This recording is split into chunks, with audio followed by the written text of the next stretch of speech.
Saludos a todos. Gracias por estar con nosotros en este episodio de Nociones, el podcast, una iniciativa gestada por la Asociación de Egresados de la Escuela Graduada de Ciencias y Tecnologías de la Información, también conocida como ACEGRAPSI. La intención de Nociones es visibilizar las aportaciones y proyectos realizados desde nuestra disciplina y a la vez conocemos personas maravillosas cuyos logros enriquecen nuestra profesión. Para los que no me conocen, soy Rosabel Santos Flores, soy la vicepresidenta de la Junta Directiva de ACEGRAPSI para el bienio 2019-21 y también me desempeño como bibliotecaria en la colección de documentos y mapas del Sistema de Bibliotecas de la Universidad de Puerto Rico, recinto de Río Piedras. También disfruto de la jardinería, de correr, de la fotografía, me encantan los juegos de mesa y mi gusto de música varían entre el reggaetón y el K-pop. Pero dejando eso a un lado, quisiera compartirles sobre mis raíces en la bibliotecología, ya que pudieran explicar un poquito mi emoción por tener a nuestra invitada en el día de hoy. Mi inicio en la ciencia de la información provienen de las bibliotecas y archivos digitales. Y durante mi carrera he tenido el honor de participar, tanto en Puerto Rico como en los Estados Unidos, en varios proyectos de gestión cultural y humanidades digitales, en donde comprendí la importancia de la presentación de nuestro pasado y las ventajas de utilizar tecnologías emergentes para llevar la historia y cultura a lugares donde anteriormente no habían llegado. Es por esto que me siento súper privilegiada y hasta starstruck de poder conversar con una persona a la cual admiro por sus aportaciones significativas a nuestra disciplina, particularmente en el desarrollo de las humanidades digitales aquí en Puerto Rico. Hoy conversamos con la profesora Mila Aponte González. Hola Mila, gracias Saludos. por estar con nosotros en Nociones. Un millón de gracias por la invitación, me honra muchísimo y contentísima también de poder conversar contigo, que hemos colaborado en proyectos, pero virtualmente, y es muy lindo por lo menos vernos, aunque sea virtualmente, así que gracias por tenerme aquí. ¡Qué bueno! Bueno, mira, las humanidades digitales es un campo prometedor y hermoso, pero no mucha gente está familiarizada con lo que son las humanidades digitales, específicamente el tipo de trabajo que hace dentro del campo. ¿Nos puedes explicar brevemente en qué consisten las humanidades digitales? Claro que sí. Es bien difícil definirlo porque no hay una sola definición. Es como resbaladizo. Se ubica en los intersticios, se queda como entre una cosa y otra. Por eso es que a la gente le da mucho trabajo el concepto, porque no es una disciplina, lo que se considera una transdisciplina o una convergencia de disciplinas. Y a mí me gusta verlo como una sombrilla o un acercamiento o una actitud hacia la investigación. Pero como esto todavía suena esotérico, a mí me gusta explicarlo de esta manera. Tenemos los entornos digitales y tenemos las humanidades tradicionales. Y hay dos maneras de atenderlo. Es cómo se utilizan las tecnologías digitales para estudiar las humanidades o cómo se estudia la producción digital desde una perspectiva humanística. Así que se puede ir en ambas direcciones. Entonces, eso a nivel de tema. A nivel de contenido o de estrategia, ahí es que está chévere las humanidades digitales, porque hay una ruptura muy grande en los modos tradicionales de hacer investigación y de hacer comunidad. Venimos de unas tradiciones donde cada cual tiene su casillita, que es la casillita de las disciplinas, tú vas y estudias esto y tu diploma es en esto y esa es tu especialización y tú no miras para ningún lado y eso es lo que te da un valor cultural, ¿no? Como especialista. Las humanidades digitales apuestan a aportar saberes múltiples. Entonces se trabaja en red, se trabaja en colaboración. Hacer humanidades digitales solo es casi un oxímoron, no funciona. Y entonces la búsqueda es que sea transdisciplinario, que se haya una búsqueda de múltiples enfoques hacia una misma pregunta de investigación. Así que, por ejemplo, tú puedes tener personas de distintas ramas de las humanidades, combinadas con personas de ciencias de información, de sistemas y de ingeniería de información, desarrollo de software, etcétera, etcétera. Tienes sociólogos, tienes científicos de ciencias naturales, tienes abogados, tienes muchísimas ramas del saber encontrándose en un mismo sitio, usando tecnologías digitales o analizando las tecnologías digitales desde una perspectiva humanista. ¿Y qué aportaciones, perdóname, qué aportaciones se logran a través de estas humanidades digitales y cómo esto entonces genera un impacto social? Pues mira, para mí por lo menos, y esto, ¿verdad? De mi experiencia, para mí las humanidades digitales es una herramienta increíble para la gestión cultural. Yo considero que las bibliotecas, los archivos, las galerías, lo que le llamamos el GLAM, ¿verdad? La industria GLAM, galerías, museos, bibliotecas y archivos, trabajamos con manejar información, pero lo que estamos haciendo realmente es preservar, dar acceso y un trabajo curatorial. Y las tecnologías digitales nos permiten agarrar ese patrimonio que nosotros somos custodios y reactivarlo para la comunidad en la que estamos. Nosotros hacemos un trabajo muy intenso de preservación, que es muy difícil, muy sacrificado, es a largo plazo, que requiere una gran inversión de tiempo y de dinero. Y generalmente se piensa en los repositorios como este lugar donde van a morir los objetos culturales. Sí. Y en la medida en que ellos funcionan para una comunidad, que son parte de la memoria, que son parte de la toma de decisiones en el día de hoy, que se consideran un legado para el futuro, es que realmente hace sentido lo que nosotros hacemos como científicos de la información. Entonces, son recursos que están anclados a una comunidad, no viven por sí mismos. Y entonces las humanidades digitales es una manera de utilizar estas tecnologías emergentes y convergentes para reactivar estos objetos en el espacio público. Poder decir, bueno, esto es valioso porque le habla directamente a una comunidad o a varias comunidades. Y esto nos lo permite hacer de una manera mucho más interactiva, que es otra de las características que tienen las humanidades digitales, que es la interacción. Súper, súper. Pues gracias a esa introducción por el campo, pero quiero saber un poquito más de ti. Sé que posees una maestría en estudios performativos de New York University y otra maestría en ciencias y tecnologías de la información de la Universidad de Puerto Rico.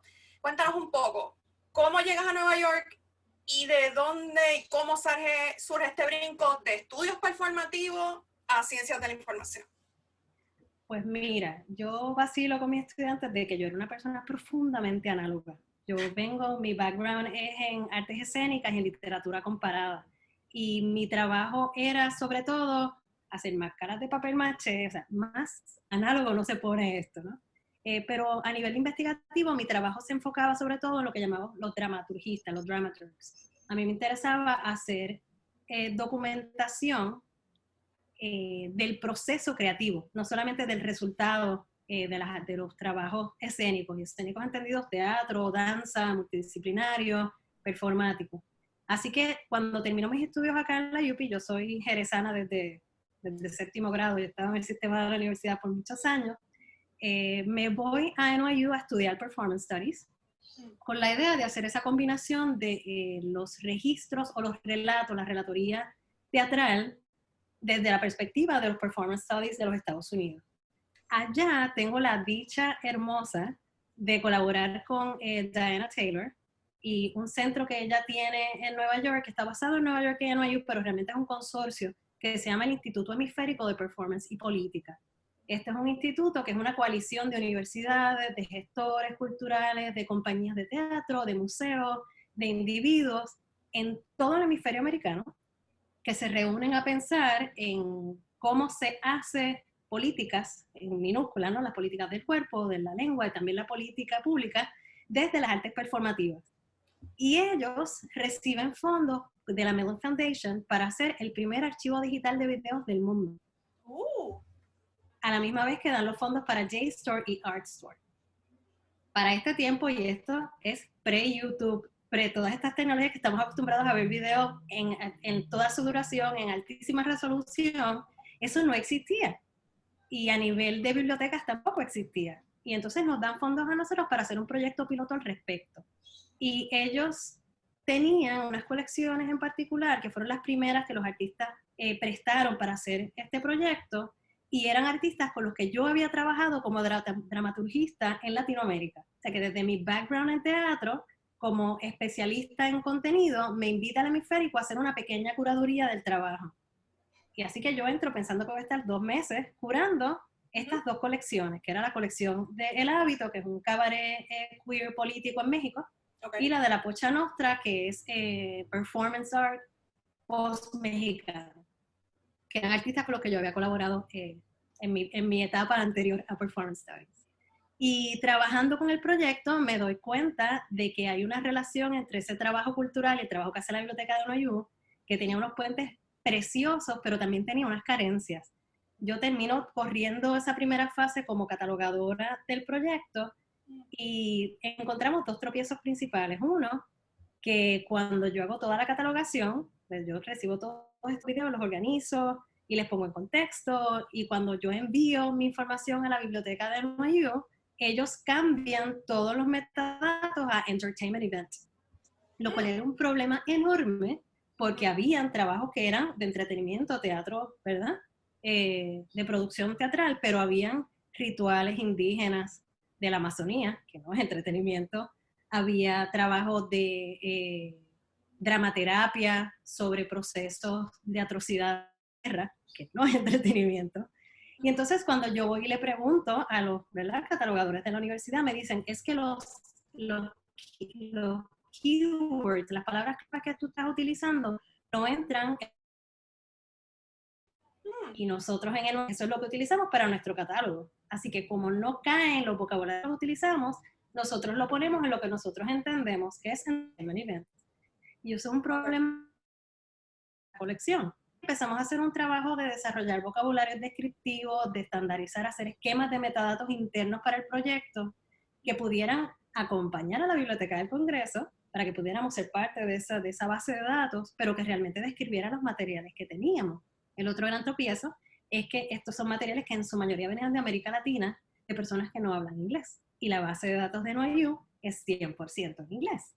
Así que hubo un trabajo, el Instituto Hemisférico es trilingüe, creo que ahora ya van 4 idiomas, pero en aquel momento era trilingüe, todo se hacía en 3 idiomas, pues nos dimos a la tarea de traducir todos los metadatos, todas las descripciones y de montar un portal adicional que pusiera en contexto el proyecto para esos usuarios, esa comunidad original de los materiales que no son académicos de los Estados Unidos. Que encontramos ese otro tropiezo que fue una oportunidad para humanidades digitales. Y el proyecto fue creciendo. Esto estamos hablando a principios del año, de la década del 2000, que son cosas que para nosotros son normales ahora, pero eran totalmente innovadoras. Estábamos averiguando, haciendo, lo cual fue una experiencia enriquecedora.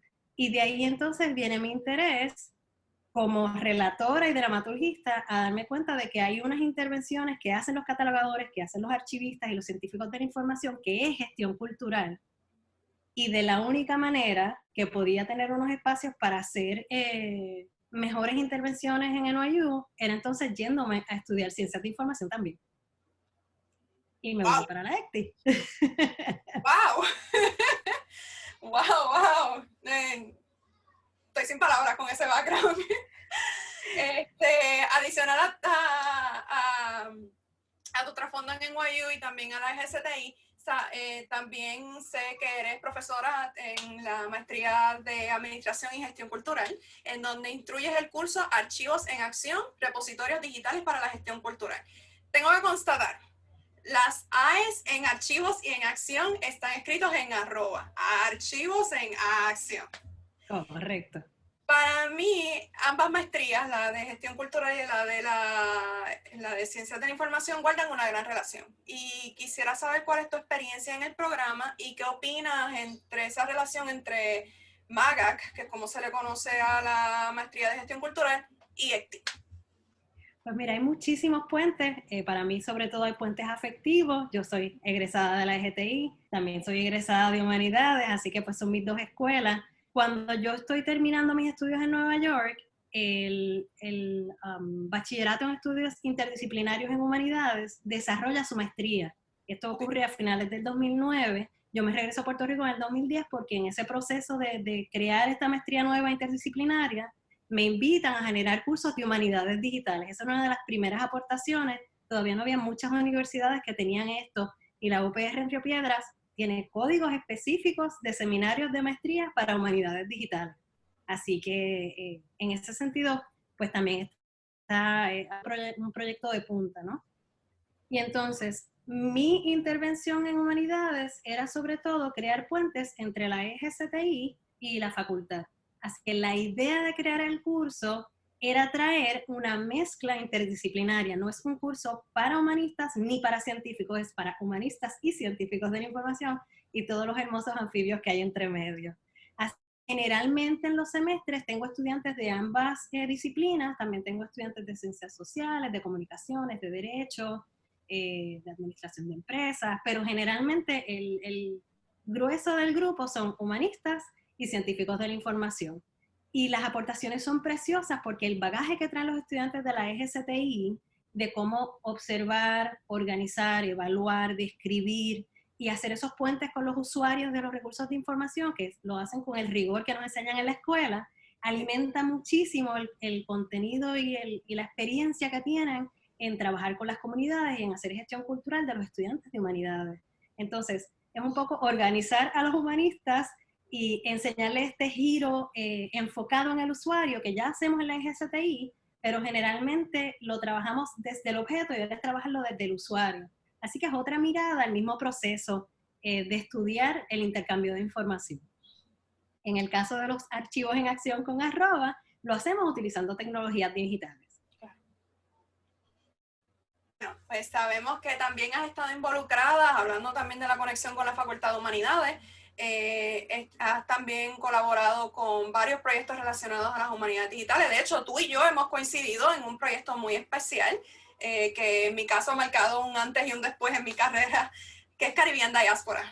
Para los que no estén familiarizados, The Caribbean Diaspora Project es una iniciativa de humanidades digitales aquí en Puerto Rico, gestado por las profesoras Mirelsa González de la Facultad de Humanidades y Naya Ríos de la Facultad de Estudios Generales, con la intención de revitalizar, reusar y recuperar recursos sobre la historia y cultura del Caribe.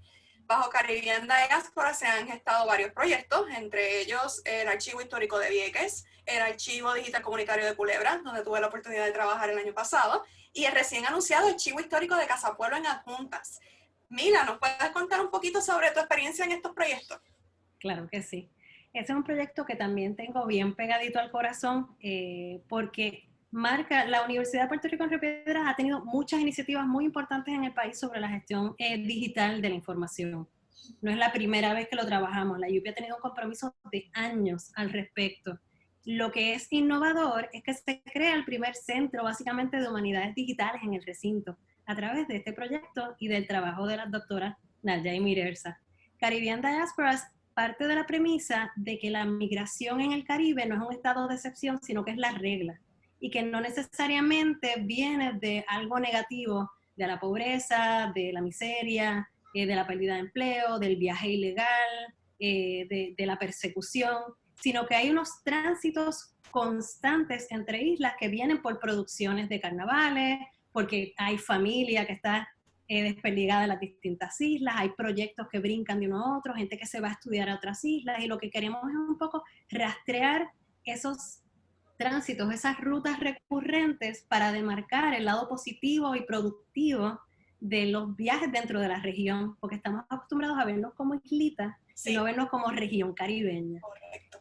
Y las humanidades digitales obviamente permiten hacerlo porque nos permiten nuevamente traer a la mesa distintas disciplinas, distintos saberes, incorporar a la comunidad y los saberes de la comunidad a los estudios más académicos o más institucionalizados, distintos idiomas, distintas fuentes primarias, etc. Ahora estamos contentísimos porque este proyecto nuevo con Casa Pueblo arranca y tenemos 2 años de trabajo. Quien es ahora mismo el que está corriendo la parte del archivo es un estudiante de MAGAC, así que hay unos puentes adicionales entre la EGCTI, Caribbean Diaspora y MAGAC, así que estoy bien, bien contenta al respecto. Y mi trabajo sobre todo ha sido apoyar en la parte del diseño de la arquitectura de la información, que es todo este proyecto tan hermoso que tenemos, cómo lo articulamos dentro de la lógica digital, que no es una lógica lineal, que eso lo traen también las humanidades digitales, esa ruptura de la linealidad, pero lo que es hipertextual, donde lo que tenemos son vectores. Lo que nosotros hacemos es coreografiar la búsqueda de nuestros usuarios, preparar un entorno de interacción para que los usuarios lo naveguen según sus conocimientos, sus intereses, sus destrezas, y eso pues requiere un pensamiento, ¿verdad? Y una logística, y eso ha sido pues mi intervención en el proyecto. ¿Qué otros proyectos dentro de Humanidades Digitales has trabajado o estás trabajando en la actualidad? Pues mira, me estoy enfocando sobre todo en el curso, porque el curso yo lo desarrollé, el de Archivos en Acción, como un semillero. Lo que yo hago es traer a mis estudiantes una base teórica en común de las ciencias de información y de la gestión cultural, para que tengan un lenguaje común, porque o tienen bien fuerte uno o tienen bien fuerte el otro, pero carecen de la otra patita, ¿no? De ese entramado teórico. Y lo que hacemos es desarrollar propuestas de proyectos de gestión cultural digitales. concebidos desde la lógica de los archivos. O sea que no es que se monten necesariamente archivos digitales, sino que se creen proyectos culturales digitales que tengan el rigor, el orden, el respeto a la procedencia, al orden original, que son ¿verdad?, los principios de la archivística. Y a través de eso he estado acompañando a los estudiantes a generalmente después de trabajar sus proyectos finales de conclusión, que termina siendo proyectos que ya están publicados. O sea, tenemos el archivo digital de la Tuna de la UPR Río Piedras, salió de allí. El archivo del grupo de teatro nuestro, que es un grupo de teatro universitario que lleva muchísimos años en Puerto Rico, se desarrolló ahí.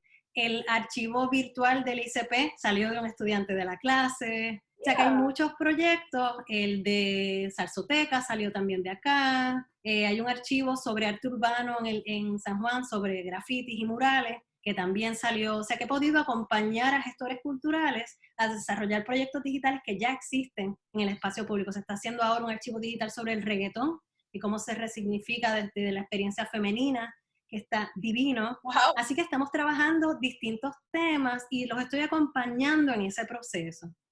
Además de eso, estoy trabajando en proyectos editoriales que tienen que ver con humanidades digitales, acompañando a mi mentora, Rosa Luisa Márquez, en un proyecto que está haciendo ella sobre teatro. Estoy acompañando un proyecto, yo digo acompañando porque básicamente pues dentro de la colaboración, ¿no? Un proyecto que tiene que ver con cambio climático y educación ambiental, y otro proyecto que tiene que ver con literatura, uno aquí y otro de literatura especulativa que se está haciendo con Nueva York. Así que eso es más o menos lo que estoy cocinando ahora mismo en Humanidades Digitales. ¿Y qué retos y oportunidades han surgido a raíz de todos estos proyectos? Pues mira, los retos sobre todo es que no nos enamoremos de las tecnologías existentes. Las humanidades digitales visualmente son bien atractivas y entonces uno se enchula de lo maravilloso que son los proyectos y entonces uno se agarra de las tecnologías que lo hicieron posible. Y entonces es permitirnos tener esa fascinación hermosa por la tecnología, pero enfocarnos en la toma de decisiones en relación a la información que hay ahí. Yo me estaba concentrando sobre todo en la catalogación, que es lo que dentro de mis intervenciones yo siento que le va a dar longevidad, o sea, le va a dar una posibilidad a largo plazo a estos proyectos, porque las tecnologías cambian constantemente, pero si están bien pensados y están bien catalogados, esos metadatos están bien sólidos, es más posible poderlos migrar a las próximas tecnologías y ojalá encontrar nuevas interacciones más hermosas que hacer con ellos. Piensa, por ejemplo, no sé si conoces el proyecto del Quijote Interactivo. No. El Quijote Interactivo, búscalo, Biblioteca Nacional de España, a principios en el 2010, digitalizaron completa la primera edición del Quijote. Está 100% digitalizada, online, completa. Pero además de tener digitalizado en altísima resolución esa primera edición, que uno puede ver la fibra del papel todo, lo transcribieron, así que lo puedes leer completo en una lectura que es más cómoda en la pantalla. Puedes imprimir, enlazar, compartir, anotar. 20.000 interacciones divinas. Te tienen un mapa de las rutas del Quijote con un mapa antiguo, interactivo. Todo esto es humanidades digitales, donde tú puedes trazar, tocar y te muestra el fragmento del libro donde sale ese pedacito de la ruta. Hay música de la época, pinturas de la época, un dossier sobre literatura de caballería. O sea, es un lujo de proyecto que montaron en Flash porque permitía esas interacciones. 5 años después tuvieron que hacer una versión nuevamente. En los comportamientos de consumo de los usuarios pasó de utilizar las laptops a utilizar las tabletas. Y Flash no las maneja. Así que si te amarras a una tecnología, en 5 años tienes que volver a migrarlo todo, porque las tecnologías cambian y las tendencias de uso también. Así que eso es un enorme reto. Y el otro es la brecha digital y la brecha participativa. Para nosotros ahora en época de pandemia aún más evidente, que esto nos permite, esto que estamos haciendo tú y yo ahora mismo es un pequeño milagro, pero es permitido porque tenemos acceso a información, acceso a equipos, acceso. Yo siempre hablo que para que un proyecto sea exitoso hay cinco elementos. Tú tienes que tener tiempo, dinero, energía, know-how y las ganas de hacer. Y si falta una de estas, hay una brecha. Y para poder ser partícipe de un proyecto digital, si falta una de estas, ya estás en desventaja. Y todo el mundo tiene estas 5 cosas en el mismo nivel. Y nosotros como científicos de información y como gestores culturales, tenemos este reto de balancear para realmente tener un acceso democrático y proveer un acceso democrático a la información que salvaguardamos. Aquellos que trabajamos con las humanidades digitales, trabajamos con distintos recursos y formatos, pero curiosidad personal. ¿Cuáles son tus recursos favoritos y por qué? Uf. Mira, yo siempre vacilo con que el recurso va a depender del proyecto. De nuevo, uno se enchula con una tecnología y a veces uno obliga a que todos los proyectos trabajen con esa tecnología porque es la que a uno le gusta o la que uno conoce. Y no todas las tecnologías le sirven a todos. O sea, tú hay cosas que necesitas un destornillador de paleta, otras veces es de estría y otras veces es una llave Allen. No siempre vas a usar la misma. Y entonces, acercarte con todo lo que voy a hacer, va a ser con la llave Allen, es muy limitante. Así que yo usualmente traigo las tecnologías específicas bien al final de la discusión de estos proyectos, que bueno, si ya yo sé exactamente qué yo quiero que ocurra, qué interacciones yo quiero proveer, qué existe ahora mismo que me lo permite hacer, que tengo el dinero, el tiempo, la energía, el know-how y la fiebre, ¿no? De poder implementar, y entonces es que traigo tecnologías. Más que tecnología, te puedo hablar de un proyecto, que a mí me gusta cómo usa la tecnología actual de una manera preciosa. ¿Conoces Repensar Guernica? No. Hablamos un Repensar poquito también. Guernica. Hoy Esto es estamos una con los clase para mí también, entrevista y clase. Esto es como, hoy estoy con los españoles. Repensar Guernica es un proyecto del Museo Nacional de España. ¿Conocen la pieza de Guernica? Este mural bien enorme de Picasso, muy, muy conocido. Ellos hicieron un proyecto delicioso hace un año y poquitito en que ellos hicieron una digitalización en altísimo, lo que ellos llaman gigapíxel, en altísima resolución del cuadro, el marco y el reverso. Lo tienen en alta resolución, en infrarrojo, en radiografía y en ultravioleta. Tú puedes acercarte a nivel del estudio formal del objeto. Es una cosa, tú vas al museo y no lo ves así como lo ves en la pantalla. Pero además de eso, ellos montaron todo un dossier sobre la vida de Picasso, la vida del cuadro, qué estaba pasando en la historia del arte y qué estaba pasando en la historia política del mundo. E hicieron una línea del tiempo impresionante, preciosa, que conecta el cuadro con esos elementos, con materiales de archivo que ellos tienen en sus fondos. Cartas, mapas, convocatorias, catálogos, todo puesto en contexto dentro de esa línea del tiempo, nuevamente 100% proyecto de humanidades digitales, y todo fue montado con tecnologías de código abierto, que es otro de los acercamientos de las humanidades digitales, que es que haya respeto a los fondos, respeto a la propiedad intelectual y usar tecnologías que podamos compartir. Y es un hermoso ejemplo de proyecto porque ellos lo hicieron con un sistema de manejo de contenido que se llama Drupal 8, y Drupal publica, está 100% gratis y publicado en inglés en internet, todo lo que ellos utilizaron para montarlo. Si ves el proyecto visualmente es exquisito. La interacción es exquisita y ellos te comparten exactamente cómo programaron todo para que tú lo puedas replicar. Ese es un proyecto que para mí es un excelente ejemplo que ilustra una buena humanidad digital. Oh, sí. Así que Drupal es una de esas tecnologías, pero nuevamente eso no le va a servir a todos los proyectos. Pero una buena utilización que además comparta el cómo lo hicieron para que otras personas se puedan inspirar es un proyecto responsable de humanidades digitales. Y otras dos herramientas que recomendaría, la Red de Humanidades Digitales, que es latinoamericana, tiene un instrumento para evaluación de proyectos digitales que le sirve a uno cuando está desarrollando proyectos para asegurarse que puntos muy importantes y responsables del desarrollo no se desatiendan. No sé cómo hacen los blogueros que dicen, cuando vean este enlace, yo imagino que podremos incluir estos enlaces más adelante en la descripción. Y la EGCTI desarrollamos con el profesor Sergio Chaparro un instrumento para evaluación de bibliotecas digitales. Así que la EGCTI tiene una herramienta digital, que es también un checklist digital, para ayudar a que usted en sus proyectos de biblioteca digital, por ejemplo, evalúe si hay algunas carencias para poderlas fortalecer. Y eso son más que tecnologías, hay herramientas que yo recomiendo mucho porque son sumamente útiles para acompañar a uno en estos procesos. Wow, Mila, pues muchísimas gracias por esas recomendaciones. Para cerrar, para liberarnos un poquito y variar un poquito más sobre humanidades digitales, ¿qué otras cosas disfrutas hacer luego de tu trabajo, luego de las humanidades digitales? ¿Qué te gusta hacer? El cliché de los científicos de la información, amo el café, Amo bailar, todo lo que tenga tambores y se pueda bailar descalzo, en algún momento lo he bailado. Soy una humilde sacerdotisa del fogón, adoro la cocina, me fascina cocinar y a eso le dedico mucho tiempo también. Y sobre todo, pues por supuesto leer mucho, mucho, mucho. Es algo que disfruto muchísimo. En estos días de pandemia he estado dividiendo las lecturas entre, básicamente he decidido leer libros infantiles, para jóvenes adultos y libros que se consideran de literatura para adultos, porque los de niños me parece que tratan moral, lo bueno versus lo malo, los de adultos tratan política, que es esas relaciones de poder, pero me he enfocado mucho en la de jóvenes adultos porque me parece que son propuestas de ética. Y en esta época de pandemia, ver cómo nos pensamos éticamente es un ejercicio bien urgente.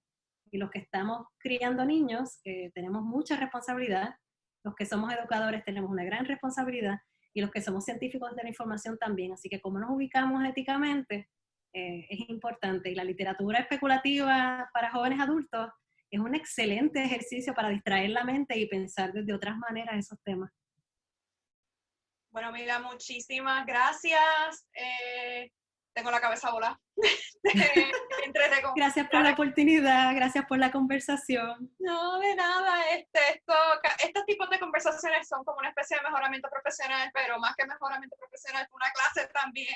Así que te agradezco la oportunidad enormemente de haber conversado contigo. Y a ustedes, los que nos oyen o los que nos ven, les damos las gracias por estar con nosotros. Al igual que en los pasados episodios, les exhortamos a estar pendientes a nuestras redes sociales, las cuales compartiremos en la descripción, ya sea aquí en Facebook o aquí en YouTube. Tengo que guiarme de YouTube en algún momento. Donde puedan acceder a pasados y futuros episodios de Nociones. Además, si les gustó, por favor, like y share también. Un agradecimiento enorme a nuestra super secretaria Taira Rivera, quien fungió como nuestra técnica en el día de hoy. Mila, muchísimas gracias por estar en la conversación y a ustedes por su apoyo. Hasta la próxima. Un abrazo. Hasta luego.